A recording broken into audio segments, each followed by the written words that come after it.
नमस्कार, मैं नवनीत सिन्हा। आप देख रहे हैं द रिफॉर्मर न्यूज़। पिछले 20-21 दिनों से फार्मर्स प्रोटेस्ट हो रहे हैं विभिन्न जगहों पर और बीच बीच में कभी कभार देखा गया भारत बंद भी हुआ और लगातार प्रदर्शन जारी है किसानों का। हालांकि किसान के मुद्दे पर जो किसान बिल जो है उसमें सरकार ने ये बोला कि इसमें संशोधन कुछ कर सकते हैं पर वापस नहीं ले सकते हैं, मगर किसानों की एक जिद है कि इसे वापस कीजिए। और जिसको लेकर के प्रदर्शन के दौरान पिछले 20-21 दिनों में 20 से ज़्यादा लगभग जो वहाँ प्रोटेस्ट कर रहे थे किसान थे वो मारे भी गए हैं, वो उनका निधन हो चुका है। और एक संत जो राम सिंह थे उनका भी निधन हो चुका है। तो यहाँ पर जो है विपक्षी पार्टियां भी जो है एक रूप में देखा जाए तो तमाम तरह से कटघरे में खड़ा कर रही है सरकार को। और यहाँ आज हमारे साथ मुख्य विपक्षी पार्टी जो विपक्ष में है हमारे केंद्र में, तो वो है कांग्रेस के प्रदेश सचिव आज हमारे बिहार राज्य के मनीष यादव जी आज हमारे साथ जुड़े। आज फार्मर प्रोटेस्ट पे बात करेंगे कि वो लोग जो कह रहे हैं कि सरकार ये जो बिल लाई है यह जो है बहुत गलत है, इसको वापस करना चाहिए। किन मुद्दों को लेकर उनकी क्या राय है वो समझते हैं। सर, आपका बहुत बहुत धन्यवाद फार्मर।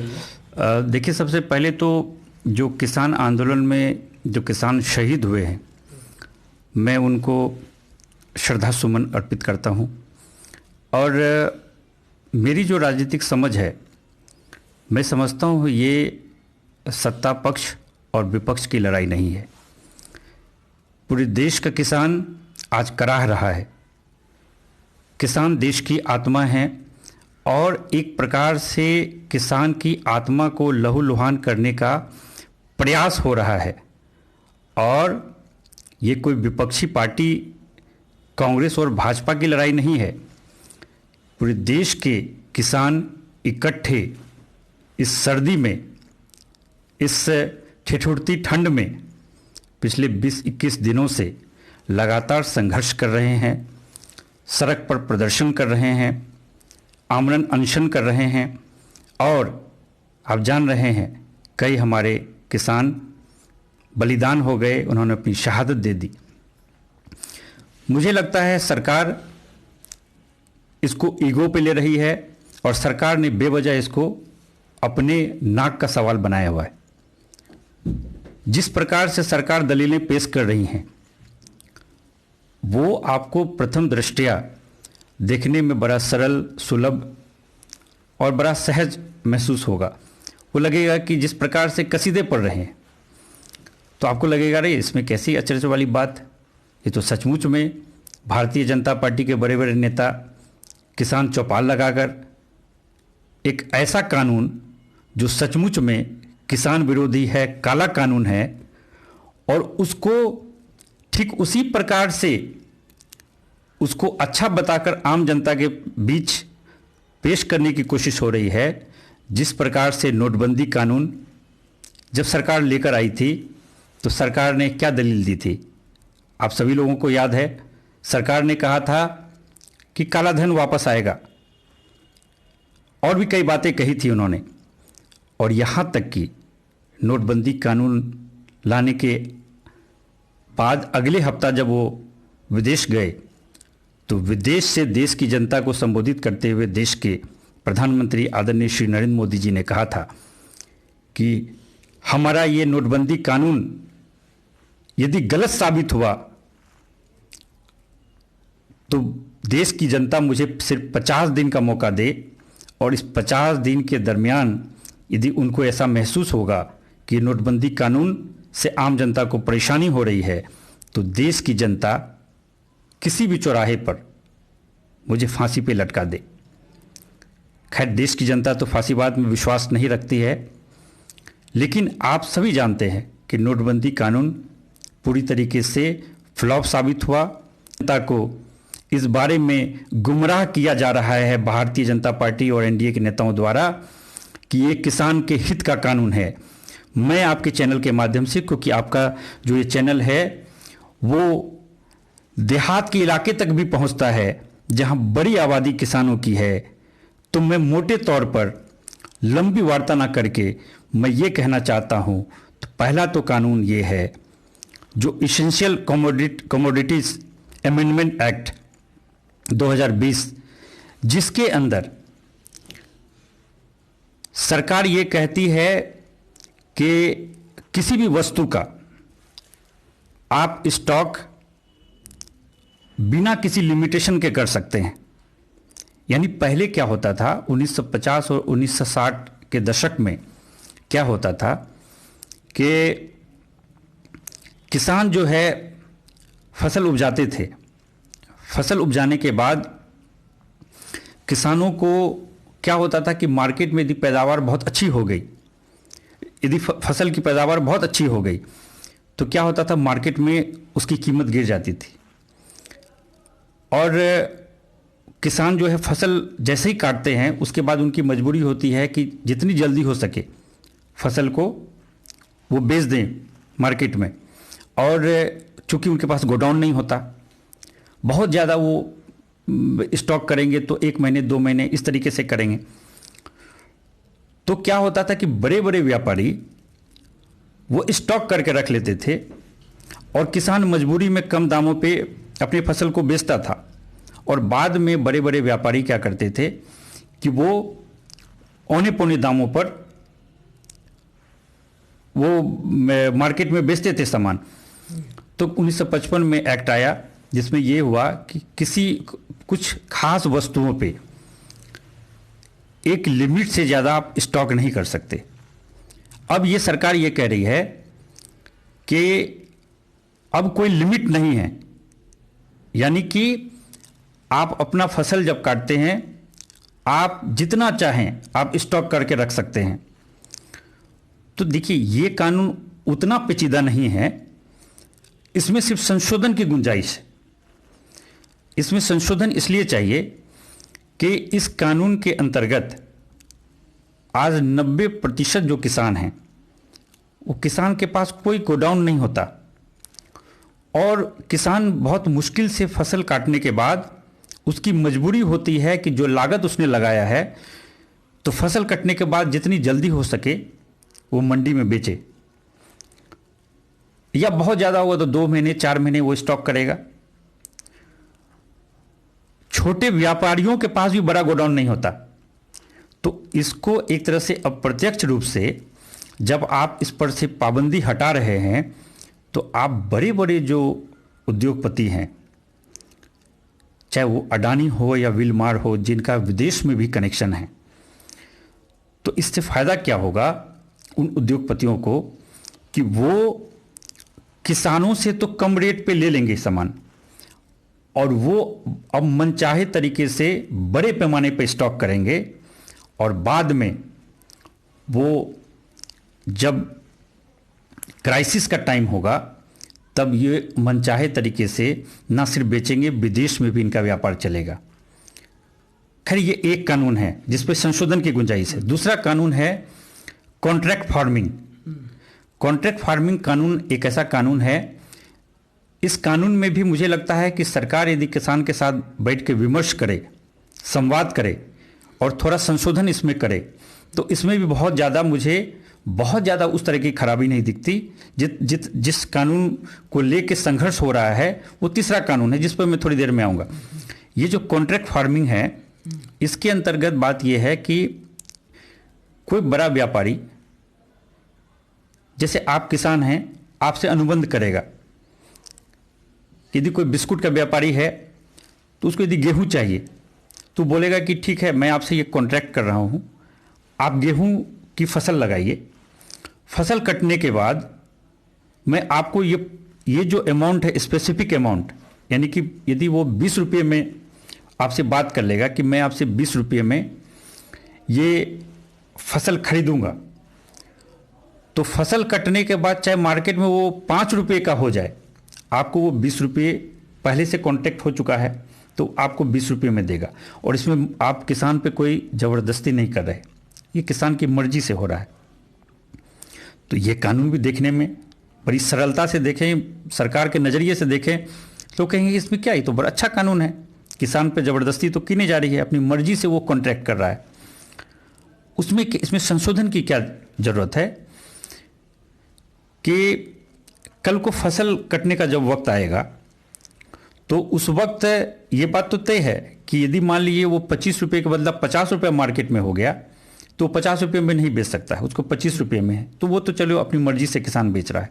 लेकिन इसका नुकसान क्या है कि इसमें यदि कल को कोई कंट्रोवर्सी होती है, कोई झगड़ा होता है किसान और उस व्यापारी के बीच में, मान लीजिए किसान फसल लगा चुका है, अपनी लागत लगा चुका है, अब वो इंतज़ार कर रहा है कि वो कंपनी आएगी और फसल काट कर वो अपना ले जाएगी और मुझे पेमेंट करेगी।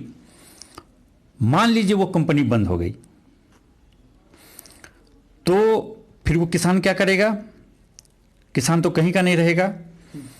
या फिर मान लीजिए यदि उसकी बातचीत हुई है कि मुझे इस अमुक दाम पे 20 रुपये पे मेरा आपका कॉन्ट्रैक्ट हुआ है, कल को वो फसल की गुणवत्ता को लेके या किसी और अन्य कारणों से वो उस कॉन्ट्रैक्ट के संबंध को तोड़ना चाहे, तो उसके अंदर जो क्लॉज ये है कि उसके लिए मिनिमम एसडीएम कोर्ट में आपको अप्लाई करना है, उसके ऊपर डीएम कोर्ट या उसके ऊपर हायर कोर्ट में। तो आप मुझे एक बात बताइए, जब एक सामान्य सा किसान वो बेचारा मेहनत मजदूरी करके वो सब कुछ करने के बाद, लागत अपना सारा पैसा सब कुछ लुटाने के बाद, और जब यहाँ से भी लूट गया होगा, वो बेचारा कहाँ से एसडीएम कोर्ट और डीएम कोर्ट के चक्कर लगाएगा। लेकिन बड़े बड़े व्यापारी बड़े बड़े वकील रख लेंगे अपने पक्ष में। तो ये जो पेचीदगी है, इसको मैं समझता हूँ इसमें सरकार सुधार कर सकती है। ये उतना खराब कानून मैं नहीं मानता हूँ, मैं समझता हूँ इसमें संशोधन किया जाए तो इसमें संवाद की स्थिति बन सकती है। तो इसमें करना ये चाहिए कि इसमें आपका जो ग्राम पंचायत का जो लेवल है, इधर से भी चाहे वो जनप्रतिनिधि हों, मुखिया हों, या मान लीजिए प्रमुख हों, या इनकी तरफ से भी उसमें मीडिएटिंग करने के लिए कि यदि किसानों की तरफ से जो बात रख सके वैसे प्रतिनिधियों को उसमें शामिल किया जाए। एक बात, जो सबसे बड़ा जो कंट्रोवर्सी और जो सबसे जिनकी वजह से आज पूरे देश में किसान सड़क पे हैं, संघर्ष कर रहे हैं, वो है एमएसपी हटाने वाला कानून और एपीएमसी जो है उसको बंद करने वाला कानून। अब एपीएमसी क्या है? APMC agriculture produce market committee, यानी कि जिसको कि मंडी कहते हैं, दूसरे राज्यों में हम लोग कहते हैं बाजार समिति। तो इसको आप यदि इस नज़रिए से देखिए, जो पहले दो कानून मैंने बताए, उस कानूनों में एक संशोधन की गुंजाइश हो सकती है, लेकिन ये कानून जो है जिसको लेके आज संघर्ष कर रहे हैं पूरे किसान, वो ये है, इसको बेहद सामान्य शब्दों में गांव देहात के इलाके के अपने साथियों को यदि बात समझानी है, किसान भाइयों को समझानी है, उसका मतलब ये है कि एमएसपी क्या है? एमएसपी मिनिमम सपोर्ट प्राइस, वो है न्यूनतम समर्थन मूल्य। ये क्या है? ये है कि किसी भी फसल की यदि कोई बम्पर पैदावार हो जाए, शानदार फसल हो जाए, तो स्वाभाविक बात है कि मार्केट में उसका रेट गिर जाएगा। तो रेट गिर जाएगा तो वो सरकार की तरफ से एक गारंटेड, एक तरीके का आप उसको कह लीजिए बीमा पॉलिसी, अप्रत्यक्ष रूप से, कि वो एक किसानों का रक्षा कवच, कि यदि मान लीजिए मार्केट में रेट बहुत ज़्यादा गिर गया और किसान को लागत भी वसूल नहीं हो रहा है, तो ऐसे में किसान के पास सरकार की तरफ से एक गारंटी है कि इतना तो आपको मिनिमम सपोर्ट प्राइस मिलेगा, ताकि किसान की रीढ़, किसान की कमर ना टूटे और किसान जो है वो बर्बाद होने से बचे, और किसान जो है वो जो है जो भी उसने अपनी लागत लगाई है कम से कम उसको अपना लागत वसूल हो जाए। अब इसमें क्या है, जब इतना कंट्रोवर्सी खड़ा हो गया तो बार बार जो कृषि मंत्री और कल या परसों देश के प्रधानमंत्री भी जो मीडिया के माध्यम से जो किसानों से संवाद कर रहे थे, तो उन्होंने बड़ी मासूमियत से जो बात कही कि हम तो एमएसपी हटाने की बात ही नहीं कर रहे, हम तो कह रहे हैं कि एमएसपी तो रहेगा, एश्योर कर रहे हैं। अब इसके अंदर दो बातें हैं, यदि आप इसको एक बड़े इनोसेंस के साथ इसको बड़े ही मासूमियत के साथ देखेंगे तो आपको लगेगा प्रधानमंत्री तो खुद से संवाद कर रहे हैं, भरोसा दिला रहे हैं, यकीन दिला रहे हैं, तो इसमें तो कुछ गलत नहीं दिखता। तो बोल ही रहे हैं कि एमएसपी रहेगा। बात वो नहीं है। यही किसान को समझने की ज़रूरत है। खेल क्या है? ये खेल ये है कि वो ये कह रहे हैं कि जो सरकारी मंडी है वो मंडी यथावत रहेगी, उसके साथ ही वो प्राइवेट मंडी यानी बड़े बड़े व्यापारी अपनी मंडी अलग से व्यापारी खोल पाएंगे। और उस पे जो सबसे बड़ी दलील ये है कि सरकारी मंडी में जब सामान बेचने जाते हैं तो रजिस्ट्रेशन कराना पड़ता है, आपको टैक्स देना पड़ता है। प्राइवेट मंडी में कोई टैक्स नहीं देना पड़ेगा, आपको छूट रहेगी। अब आप इसको समान शब्दों में समझिए कि हमारे गांव के किसान गेहूं की फसल काटेंगे और वो पहुंचेंगे मंडी में, वहां देखेंगे कि मंडी के साथ ही प्राइवेट मंडीज भी खुली हुई हैं। अब यदि सरकारी मंडी में रेट होगा मान लीजिए 1000 रुपये और साथ वाली प्राइवेट मंडी उसको 1100 रुपये ऑफर करेगी और टैक्स भी नहीं लग रहा है और उतनी दिक्कतें भी नहीं, रजिस्ट्रेशन कराओ, ये कराओ, वो कराओ, तो मानवीय स्वभाव है, किसान आकर्षित होगा प्राइवेट मंडी की तरफ। तो धीरे धीरे 1 साल 2 साल 3 साल तक तो ये बहुत अच्छा लगेगा। ये लगेगा अरे वाह, सरकार तो क्या शानदार कानून लेके आई है, किसान की हितैषी वाली कानून लेके आई है, इससे बढ़िया तो कोई सरकार नहीं हुई आज तक।